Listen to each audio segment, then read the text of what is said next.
creciendo en las relaciones. Pensaba en el texto. Quiero que agarres tu Biblia y que busques el texto lema de la conferencia, que es Efesios capítulo 4. Y ahí pone tu dedo en el versículo 15. Es nuestro versículo donde vamos a comenzar a charlar acerca de este tema que es creciendo o crecer en nuestras relaciones. Así que si tenés ahí tu Biblia, decilo conmigo, no importa que estemos todos muteados, pero acompáñame en decir este versículo en voz alta. ¿Sí? ¿Me acompañan? 1, 2, 3. Sino que siguiendo la verdad en amor, crezcamos en todo, en aquel que es la cabeza, esto es Cristo. Lo voy a volver a leer. Sino que siguiendo la verdad en amor, crezcamos en todo, en aquel que es la cabeza, esto es Cristo. ¿Me acompañas a orar? Señor, necesitamos oír tu voz, necesitamos que nos hables. No sabemos cómo vivir, no sabemos cómo relacionarnos. No necesitamos, Señor, que el autor de la vida nos hable. Que tu espíritu en esta tardecita, noche, nos enseñe, Señor, que abra nuestro corazón, que nos confronte con lo que somos y con lo que hacemos. Y que pueda, Señor, como un alfarero moldear el carácter de Cristo en nosotros. Lo necesitamos, Señor, en el nombre de Cristo Jesús. Amén. Cuando pensaba en este texto, claro, tenés que pensar en lo que hizo esta pandemia, ¿no? Uno pensaba que íbamos a estar en cuarentena quizás 15 días, 10 días, a lo sumo quizás 20 días, un mes, pero se estiró. Nunca nadie pensaba que a esta altura del año íbamos a estar todavía así recluidos. Y pensaba yo en la pandemia, ¿no? La pandemia de alguna manera evidenció lo frágiles que somos, lo frágil que es el ser humano, lo que necesitamos un abrazo.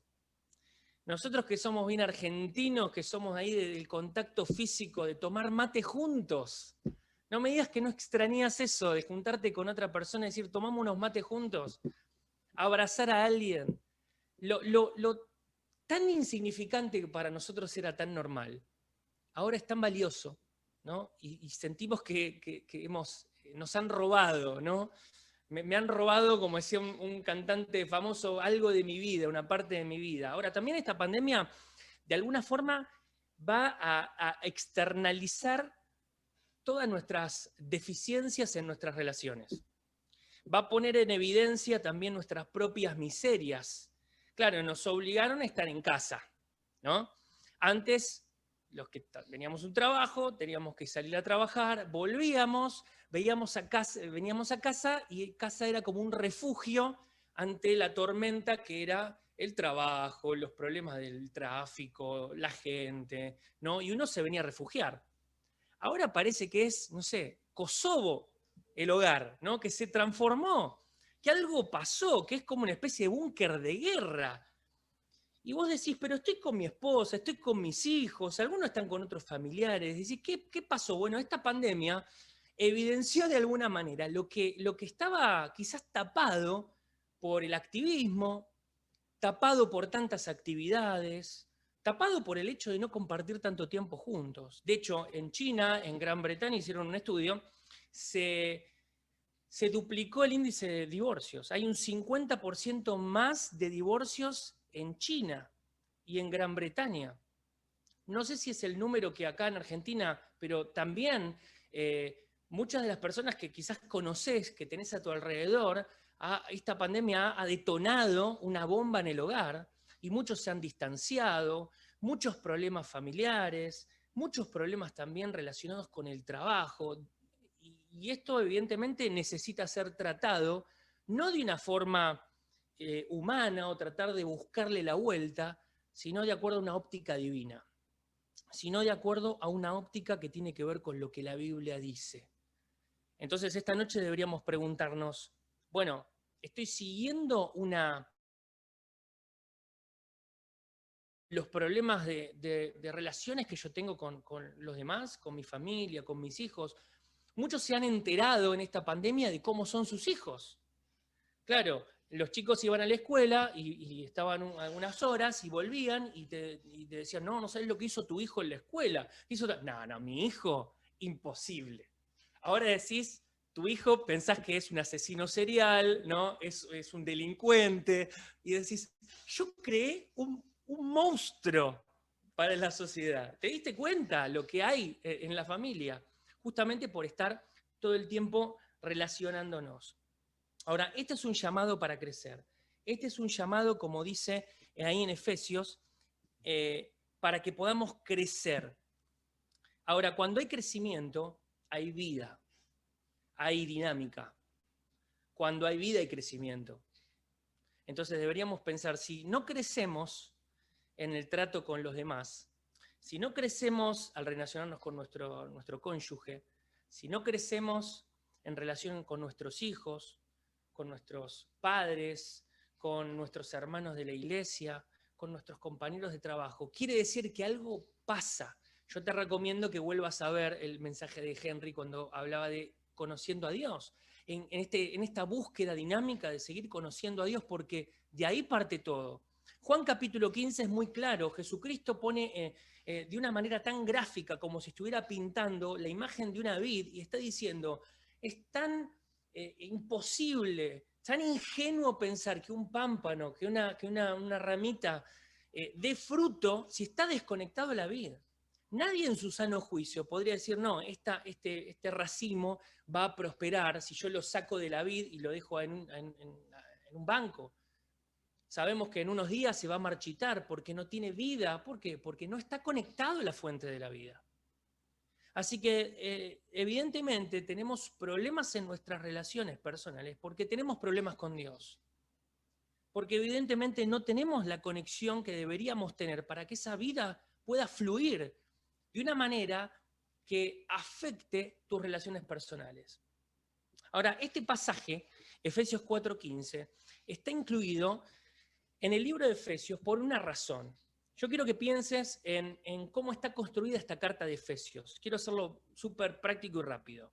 Pablo le escribe a los Efesios y desde el capítulo 1 al 3, va a de alguna manera hacer una declaración de fe, una declaración doctrinal, para indicarle a los Efesios las riquezas en Cristo, cuál era su nueva identidad en Cristo, cuál era su posición en Cristo, cuál era su victoria en Cristo, cuáles son las bendiciones espirituales en Cristo. Así que capítulo 1, capítulo 2 y capítulo 3, Pablo se encarga de dejar bien clarito cuál era el DNI nuevo que tenían estas personas, que no tenían el DNI que decía romano, que no tenía el DNI que decía judío ni gentil, sino ciudadano del cielo.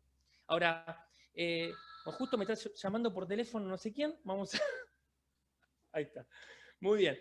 Así que Pablo va a estar desde el capítulo 1 al capítulo 3, de alguna manera, tratando de que la gente entienda cuál es su nueva identidad en Cristo. Pero a partir del capítulo 4, 5 y 6, va a dejar en claro la práctica de una vida cristiana. O sea, esa condición interna, ese cambio interno, esa nueva identidad, se debe experimentar hacia afuera. Se debe mostrar a través de frutos espirituales. Por eso el versículo 15, yo te invito a leer a partir del versículo 1. No podemos tomar un texto y sacarlo y tratar de enseñarlo sin ir un poquito hacia atrás. En el versículo 1, Pablo dice, yo pues preso en el Señor, os ruego. Ahí está haciendo un ruego. Y fíjate cómo empieza. Dice, yo pues, esa palabrita es una cláusula como una especie de bisagra. Una bisagra que tiene que ver con la primera parte del libro, de la carta, y la segunda parte de la carta. Está diciendo, ustedes ya conocen cómo tienen que vivir, ahora tienen que andar. Y la palabra andar va a ser una palabra clave en esta parte, especialmente en el capítulo 4. Así que yo quiero que tengas en mente que hay un ruego que Pablo dice, yo les pido que hagan, que tengan conciencia de que tiene que traducirse todo eso que enseñamos, dice Pablo, a una vida práctica. Ahora yo quiero que hagas una cuenta en tu mente, quiero que lo hagas rápido. No sé si sos bueno en matemáticas. Vamos a suponer que por cada año de creyente nosotros escuchamos aproximadamente, no sé, 50 mensajes, 50, 55 mensajes, quizás más, ¿eh? Un mensaje por domingo, aproximadamente. Vamos a redondearlo en 50. Si tenés 10 años de creyente, y yo sé que muchos de nosotros tenemos muchos más años de creyente, ¿cuántos mensajes hemos escuchado? Muchísimos. De la crianza de los hijos, de la pureza, de quizás algún libro de la Biblia específicamente, de la fidelidad, de la diligencia, de la pereza, ¿sí? De diferentes personajes bíblicos, lecciones espirituales. Hemos escuchado. Es como si Pablo nos dijera ahora todo eso que escuchaste, tenés que plasmarlo en tus relaciones personales. Tenés que vivirlo de una manera que el cristianismo no sea una filosofía que pase por un pensamiento, un razonamiento, sino que sea una forma de vivir. Lo que de alguna manera impactaba la vida de la gente del primer siglo era cómo actuaban los cristianos, lo que hacían. ¿Cómo puede ser que alguien vendiera algo de su propiedad para compartirlo con otro? ¿Cómo puede ser que se ocupaban de sus propias necesidades? ¿Cómo puede ser que resolvían sus conflictos de una forma distinta a los demás? Porque había una práctica de vida. No era una vida teórica, donde están estancados en anotaciones de mensajes o en libros o en grandes bibliotecas, sino en una vida que conduce y que es como un canal donde todo ese conocimiento se materializa en fruto. Entonces Pablo nos está diciendo, yo te ruego que andes como es digno de la vocación con que fuisteis llamados. Pablo va a hacer lo mismo en Romanos 12. Romanos 12 va a ser también un quiebre en esos 11 capítulos anteriores. Va a hablar de la gloria de Cristo y cómo la gente abandonó la gloria de Dios. Y la gloria de Dios en la vida de Abraham, cumpliendo la promesa. La gloria de Dios en el postrer Adán, en el capítulo 5. En el capítulo 6, por ejemplo, la gloria de Dios en vidas rectas. Somos muertos al pecado y siervos de la justicia. Quiero mencionar algo solamente. Llega el capítulo 11, la gloria de Dios en la salvación del hombre. Está hablando de judíos y gentiles. Y llega el capítulo 12, dice, así que, hermanos, les ruego, también es un ruego de Pablo, dice, que presenten sus cuerpos en sacrificio vivo. Está diciendo Pablo, a ver, me escucharon toda mi teología, escucharon mi tesis doctoral, ahora es necesario vivir. Y esa vida se traduce en un sacrificio vivo, es un sacrificio razonable, está diciendo que es un culto racional. ¿No es? Pablo está volviendo esa idea. Te doy una base sólida de la fe, pero al mismo tiempo te estoy rogando, dice Pablo, que vivas de una forma consecuente a tu fe. Y que obviamente se va a traducir en las relaciones personales. Juan va a decir lo mismo en 1 Juan capítulo 3. Él va a decir, hermanos, ahora somos hijos de Dios y aún no se ha manifestado lo que hemos de ser, pero sabemos que cuando Él se manifieste seremos semejantes a Él porque le veremos tal como Él es. Y dice, ¿y el que tiene esta esperanza qué hace? ¿Está con los brazos cruzados? No, dice, se purifica a sí mismo. ¿No ves? Hay una teología que se materializa en la vida. Y hay muchos otros pasajes que también hablan de lo mismo. Justamente esta exhortación de crecer en pasar de una vida teológica, filosófica, o que vive solamente a través de pensamientos y que se traduce en una vida práctica. Mira, hay una tablita en Efesios que es muy interesante. Después yo seguramente la voy a compartir el PDF para los que quieran tener las notas del mensaje. Pablo va continuamente a ir y volver en este pensamiento. Por ejemplo, en el capítulo 1 él va a hablar de que somos llamados a pertenecer a un cuerpo. En este capítulo, en el capítulo 4, va a hablar de la unidad del cuerpo. ¿Lo ves? Va a poner en palabras prácticas, va a decir, así como fuimos llamados a un cuerpo, tenemos que cuidarnos, tenemos que cuidar la unidad. ¿No ves? Lo lleva a un plano práctico. Así como en el capítulo 2 dice que fuimos levantados de los muertos, teníamos una vana manera de vivir, estamos lejos, ahora me dice que ande en pureza y que me quite esas vestiduras o esas mortajas que hablan de quién era yo. En el capítulo 2 habla de que fuimos reconciliados con Dios por medio de Jesucristo. En el capítulo 5 habla que andemos en armonía. En el capítulo 3 habla de la victoria de Cristo sobre Satanás y sus huestes. En el capítulo 6 habla de la armadura de Dios, que podemos resistir las acechanzas y los dardos de fuego del maligno. ¿No es? Hay un ida y vuelta. Ahora, la cuestión es que nosotros tenemos que hacer como Santiago decía, tenemos que ser hacedores de la palabra. Alguien dijo, el que oye, olvida. El que ve, recuerda poco, pero el que hace, aprende. Quizás necesitamos seguir el consejo de Santiago.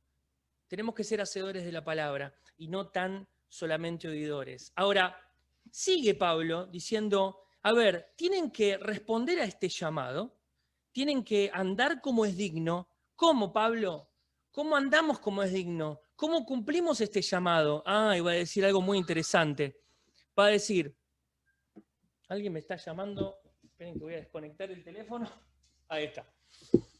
Va a decir, con toda humildad y mansedumbre, soportándoos con paciencia los unos a los otros en amor.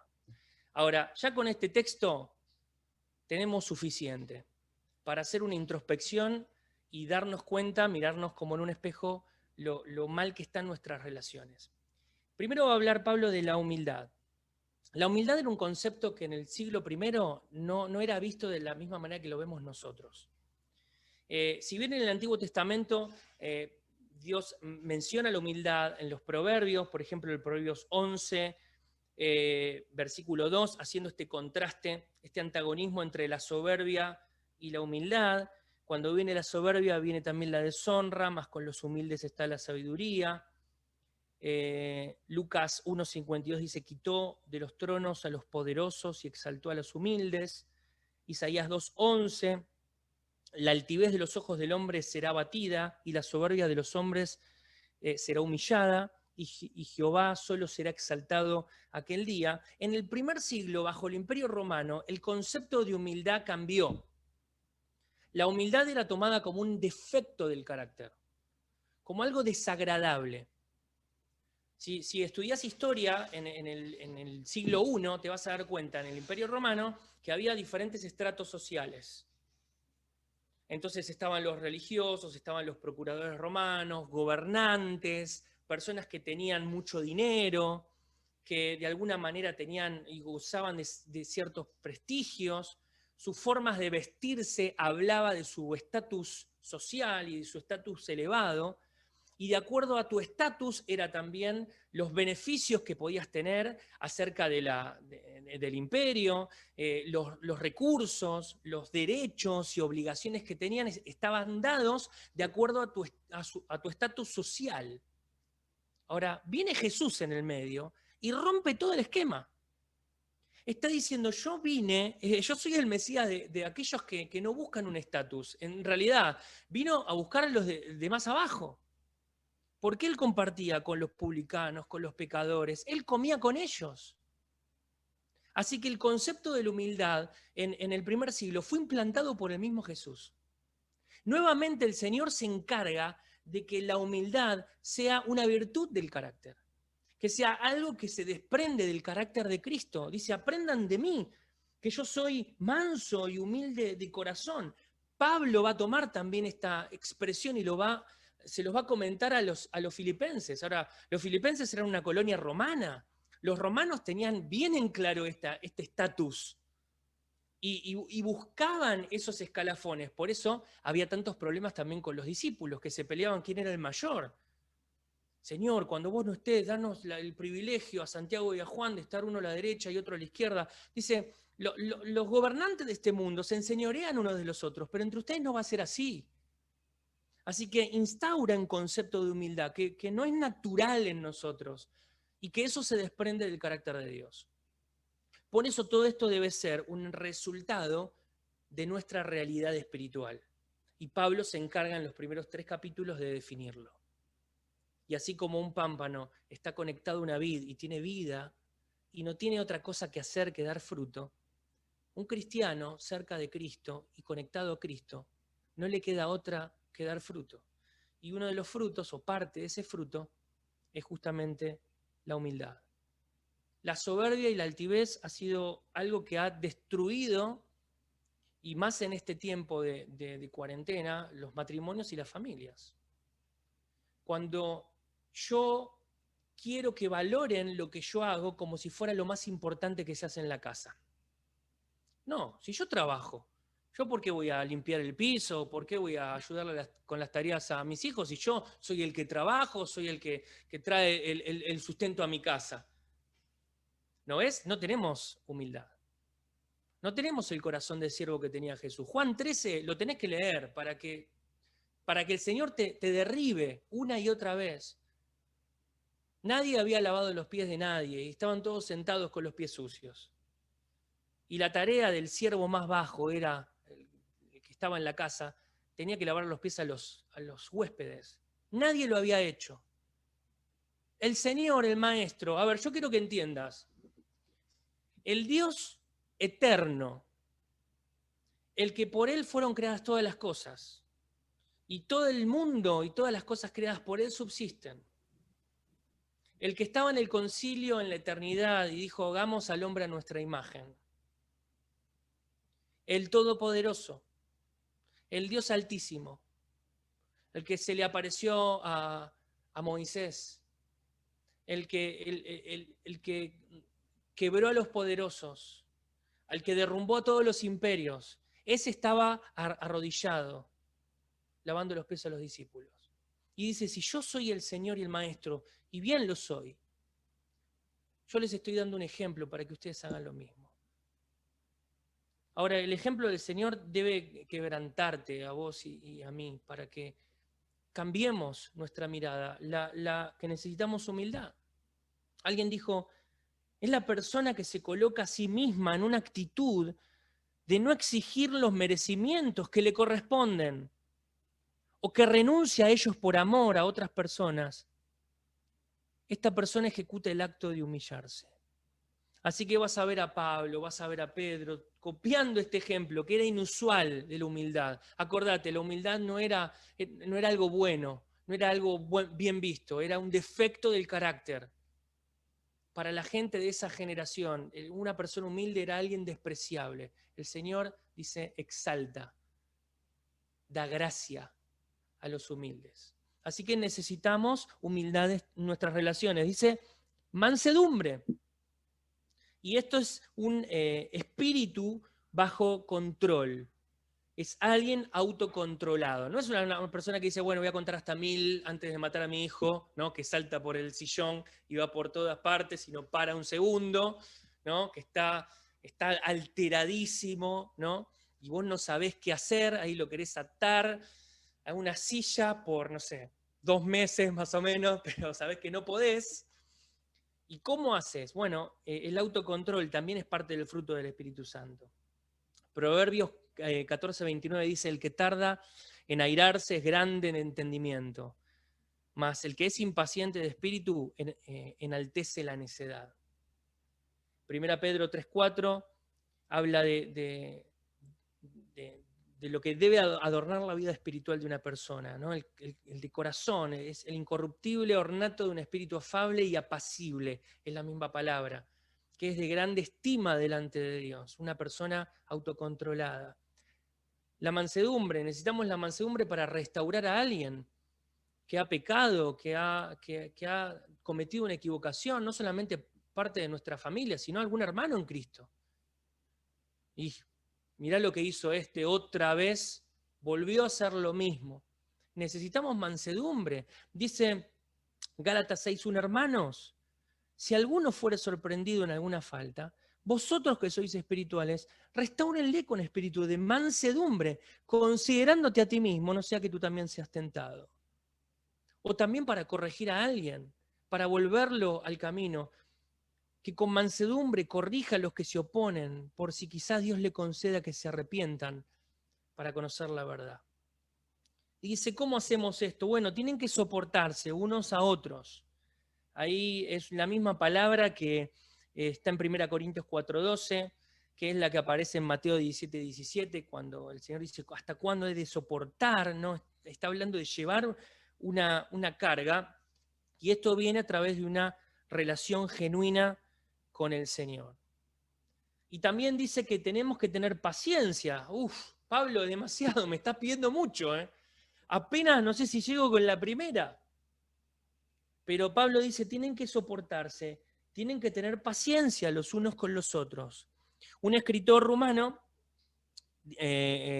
André Kedros, afirmaba, lo que diferencia al hombre del animal no es solamente la inteligencia, sino la facultad de saber esperar.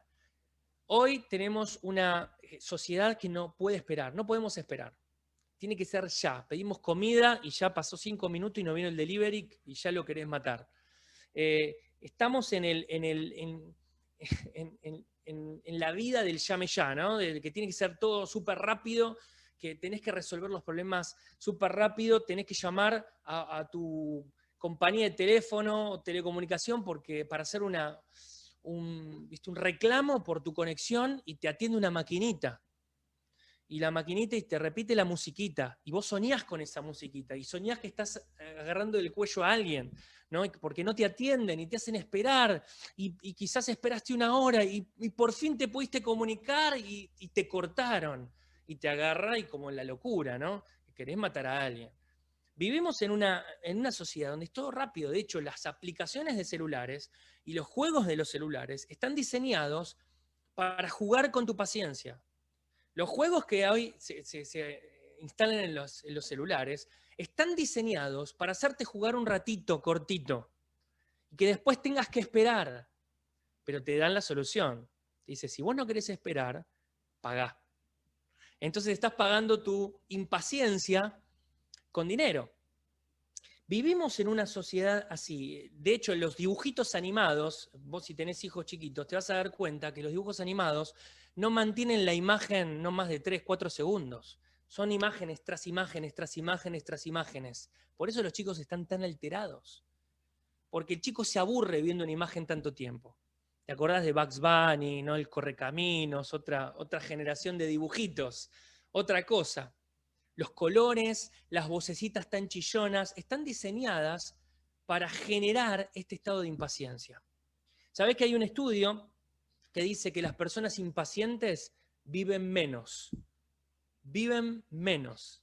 Tienen menos calidad de vida, pero no solamente calidad de vida, sino extensión de vida. Está comprobado científicamente que las personas que viven en un estado continuo de impaciencia se mueren antes que otras que no son tan impacientes.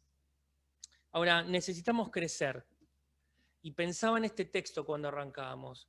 Así que dice, siguiendo esta verdad, crezcamos. No hay crecimiento si no hay verdad. No hay crecimiento si no hay palabra de Dios. Si vos haces todo un recorrido en Hechos acerca de cómo fue creciendo los discípulos y cómo fue el Señor agregando personas a su iglesia, está relacionado con la palabra.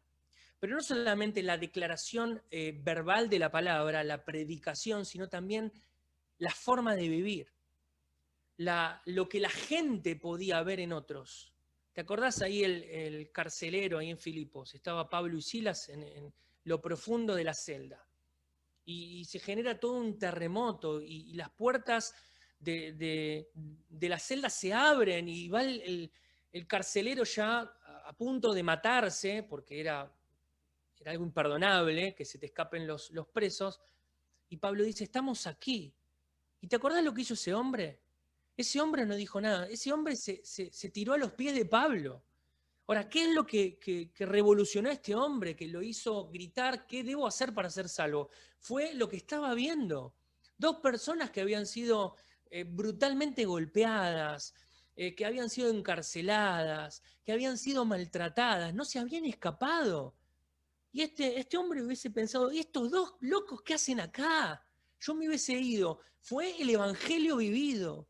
Fue lo que hace el Señor en la vida de una persona. Es la experiencia de ser alguien diferente. Es algo que impacta a la sociedad. Por eso vas a ver en Hechos 2, 14, está el discurso de Pedro, se añaden 3.000. 2:42, perseveraban en la doctrina de los apóstoles. En el 47 el Señor añadía. En Hechos 4:31 la iglesia ora y son llenos del Espíritu Santo y hablan con de nuevo la palabra de Dios. Y dicen en el 32 la multitud de los que habían creído. Y así vos vas a ver cómo a través de la palabra de Dios el pueblo va creciendo. Ahora, yo quiero decirte algo. ¿Qué estamos buscando? ¿A quién estamos obedeciendo? ¿Qué tipo de vida cristiana llevamos? Quizás este es un buen tiempo para hacer una introspección y pensar, hay un ruego que Pablo dice, yo les pido, dice Pablo, que anden como es digno de la vocación con que fuisteis llamados. Ahora, Pablo, necesito hacer 3 cosas, y Pablo es como que lo va a decir. Necesitamos crecer en nuestras relaciones, pero necesitamos crecer o crezcamos en razonar bíblicamente. El hecho de no razonar bíblicamente nos genera muchos problemas con los demás. ¿Conoces a alguna persona, voy a poner una palabra rara, enroscada, que siempre piensa mal, que siempre está diciendo, este me dijo esto por tal cosa? El que analiza, el que siempre tuerce lo que alguien dice porque tiene pensamientos y pervierte. ¿Sabes lo que dice la palabra de Dios? Filipenses 4:8. Te lo voy a leer en la versión NTV. Y ahora, amados hermanos, una cosa más para terminar, dice. Concéntrense en todo lo que es verdadero, todo lo que es honorable, todo lo justo, todo lo puro, todo lo bello, todo lo admirable. Piensen en estas cosas excelentes y dignas de alabanza. Entonces la pregunta sería, ¿sos del grupo de los enroscados? Que dice, no, me hizo tal cosa. No, porque él está pensando tal cosa de mí y quizás no te dijo nada y ya decretaste una realidad que en realidad no existe. Por eso Pablo está diciendo, piensen en todo lo puro, todo lo justo, todo lo verdadero, todo lo que es de buen nombre. Necesitamos razonar bíblicamente. El hecho de no razonar bíblicamente nos va a traer muchos problemas en nuestras relaciones personales. Lo segundo, no solamente crezcamos en razonar bíblicamente, crezcamos en resolver nuestros problemas bíblicamente.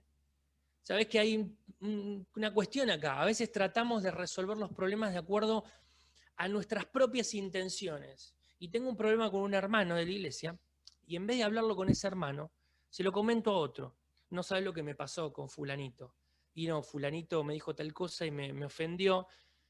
Y no, se lo voy a tener que contar al otro líder, y el otro líder se lo cuenta al otro, y se enteró media iglesia que vos tenías un problema con fulanito, o que fulanito te dijo algo. ¿Sabés lo que dice la Biblia? Y lo dice claramente en Mateo 5:24, y podés buscar también los pasajes paralelos de Mateo. Dice, vos tenés que dejar tu ofrenda delante del altar. Te lo voy a parafrasear, si no lo buscamos, después lo puedes buscar tranquilo en tu casa. Anda y reconcíliate con tu hermano. Qué fácil que lo hizo Jesús, ¿no? Nosotros le damos muchas vueltas a esto, generamos tantos problemas, hermanos, tantos problemas. Agrandamos la esfera del problema. ¿Qué es lo que nos dice el Señor? ¿Tenés un problema con Juancito? Anda a hablar con Juancito. ¿Tenés un problema con María? Anda a hablarlo con María. Hacé lo que te dice el Señor. Deja de servir, porque al Señor no le interesa tu servicio, le interesa tu corazón. Él dijo, este pueblo de labios me honra, pero su corazón está lejos, no quiero sus sacrificios, no quiero sus fiestas solemnes, dice el Señor, estoy cansado de todo eso, quiero su corazón. Y el Señor Jesús dice, deja tu ofrenda en el altar. ¿Sabes qué? Esa ofrenda no es tan importante como tu corazón. Y anda y habla con tu hermano. Así que necesitamos resolver los problemas bíblicamente. Pregúntate si resolvés tus problemas con hermanos, con familia, bíblicamente. ¿Qué te dice el Señor? Anda a hablar con el hermano.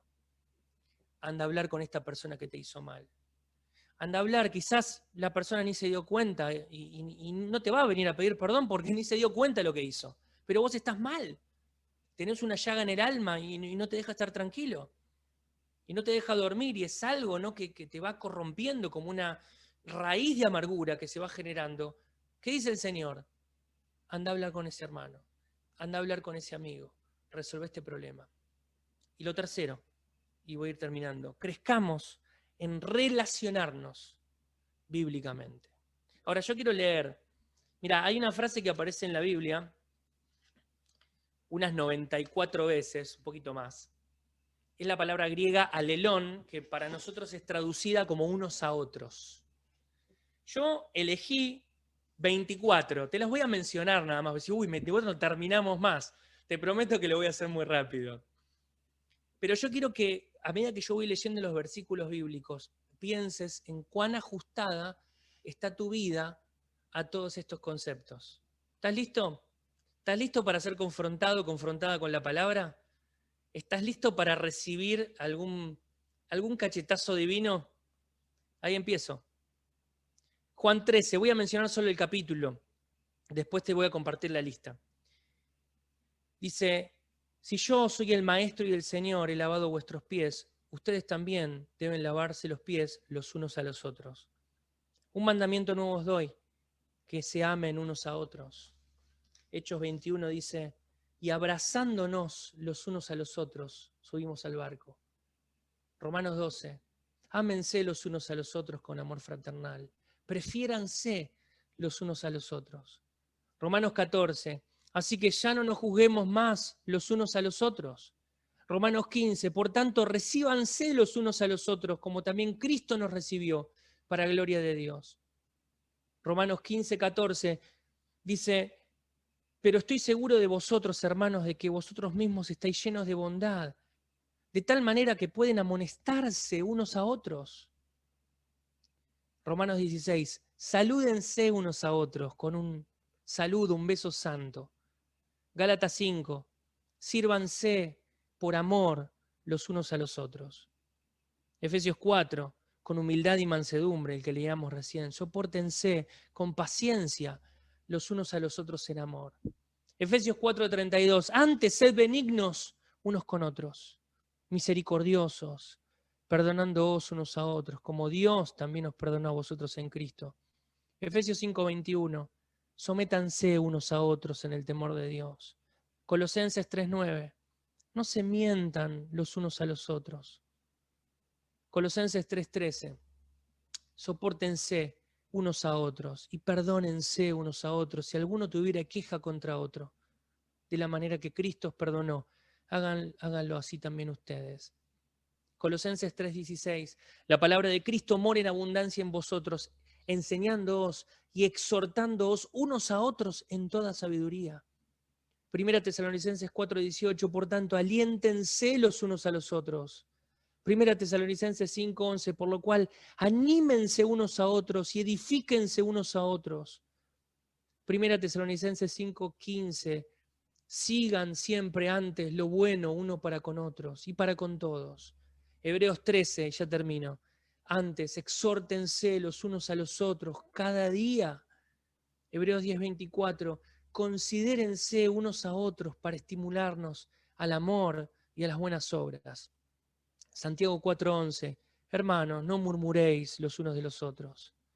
Santiago 5:16, confesaos vuestras ofensas unos a otros y orad unos por otros para que seáis sanados. Primera Pedro 4:9, esto no lo podemos hacer todavía, hospedaos los unos a los otros, sin murmuraciones. Y Primera Pedro 5:5, estén sujetos a los ancianos y todos sumisos unos a otros, revestidos de humildad. Ahora, yo termino de leer esto y me siento un miserable. No tengo otra descripción. ¿Cómo te sentís vos cuando lees todo esto? Nos sentimos tan lejos. Nuestras relaciones personales están tan desprovistas de la Biblia, están tan desprovistas de que esta realidad que Pablo está diciendo en los primeros 3 capítulos de Efesios no se materializa tanto en nuestra vida. Así que quizás necesitamos terminar en oración, pidiendo perdón al Señor, porque no hemos materializado esa vida que Él ganó por medio de la sangre de Jesucristo. Quizás necesitas hacer una mirada hacia adentro y pensar en cuán lejos estamos de una vida humilde, de la mansedumbre. Le hemos dado tanta rienda suelta a la ira, al enojo, a las palabras dichas de una manera incorrecta, a la imprudencia. Necesitamos volver al Señor. Oramos. Y allí cada uno en su corazón podés hablar con Dios en esta noche. Decirle, Señor, perdóname. Perdóname. Porque no respondo, Señor, de una manera fiel a esta vocación con la cual fuimos llamados. Quiero responder, Señor, no con palabras, sino con una vida que sea consecuente a la fe que tenemos en Cristo. A esa vida cristiana que abrazamos, que no es una filosofía y no es un credo ni una religión, que es una persona, que es Cristo. Señor, permítenos volver a empezar. Permítenos, Señor, ajustar nuestra vida a tu palabra. Y que cada corazón, Señor, pueda en esta noche reconocer la necesidad que tenemos de que seas el centro de nuestras relaciones. Señor, bendice tu palabra en esta noche. Que germine en el corazón de cada uno. Te lo pedimos en el nombre de Cristo Jesús. Amén.